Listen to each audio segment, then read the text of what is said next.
been in a very hot category. So, the Tiger is the Dragon 1/35 scale. I think it's the mid-production. They've got like 8,000 different versions of that one. That's the first Tiger kit I've ever built. And I was a little leery of doing it because you read online, guys just nitpicking the parts. It's like, oh, this thing is wrong and there's not enough rivets on this thing. It was a Cyber Hobby kit, so it had 2 sheets of photo etch. That it was insane. The locks on the storage on the turret were 15 separate parts. 1 plastic, 14 photo etch. I used like 3 of the parts on there. It was close enough for 1/35 scale. The kit had some fit issues on it, and I don't know if I was using the wrong parts because, like, you do a Dragon armor kit, you got 2/3 of the parts that you don't use for all the different versions. So there were some parts that just weren't fitting together right. I finally got everything together. It was a struggle on some of it, so I can't say it was a super enjoyable build, but it wasn't bad for the first Tiger. There was something weird with the tracks. It was those Dragon, the magic tracks that are all one piece. They were oily, and when I went to go put them around the track, they shattered into about 4 pieces. It was really weird. So I had to get, I got a set of AFP tracks for it. The little guide horns or whatever aren't hollow like they're supposed to be, but didn't really make that much difference. So finishing it, I played around with chipping the paint, and some parts it looked pretty good, and other parts I'm not real happy with how it turned out. It chipped really easy. I used I used Tamiya paints for everything when I airbrush. I mixed it with water instead of alcohol this time to do the chipping, and it chipped a lot easier. Just in some places it chipped a lot easier than I wanted it to and was expecting. And then weathering was almost all with pastels again.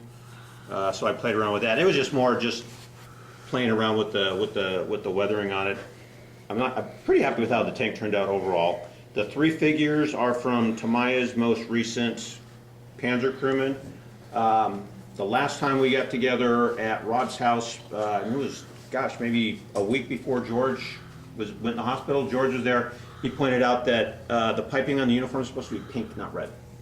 So these guys were slightly colorblind when they got dressed because they have red piping instead of pink. But I always like putting figures on my tank models just to give them something else, and so that's what I did with that one. The guy on the front's not really sitting in a natural pose because he's got his elbows on his knees where he would need something supporting his back, but it worked out. But it wasn't bad overall. It took me a little bit longer than I wanted to get it done just because of some of the fit issues.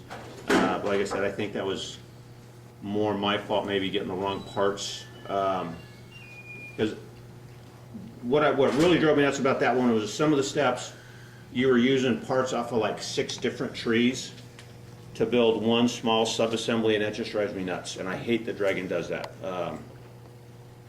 That's not a relaxing hobby, that's masochism. Yeah, there were times that one wasn't very relaxing. So the other model is mine as well. That one I got second place at the miscellaneous armor category at Seattle on Saturday. I was very surprised to see that. What is it, a coastal battery gun? Yeah, it's this, I think, a Skoda 20.5 centimeter mortar.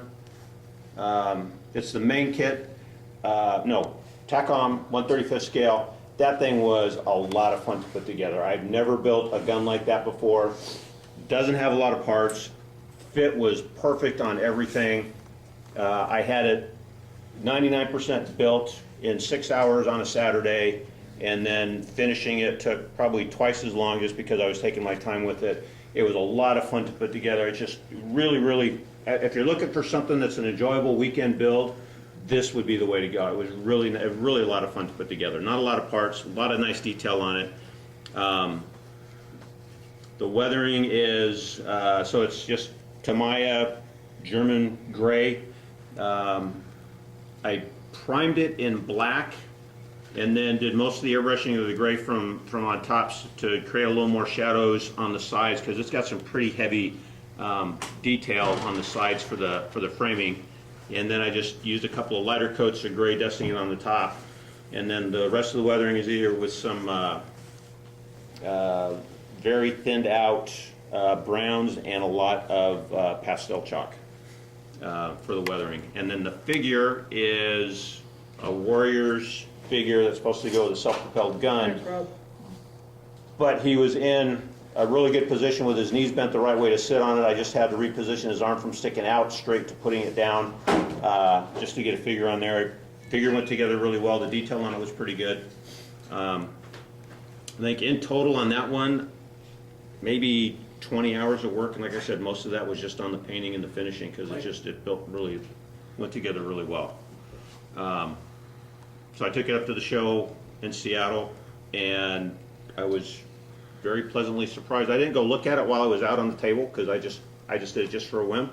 And then after the show was just about done, I was getting all my crap together so I could beat the traffic out of there. I ditched Rob so he could pack up all the Georgia stuff with his wife. Went to go pick it up, and I saw the ribbon was there. I was like, holy crap. So that was a nice surprise for the weekend. Very Good. nice. They had a lot of impressive work there, so. Yeah, there were a ton of really good models at the show. Very nice. It came out really Yeah, good. congratulations, Adam. Yeah, thank you. Yeah. Now, if it was me, I picked it up and it was mine, I'd go look at it.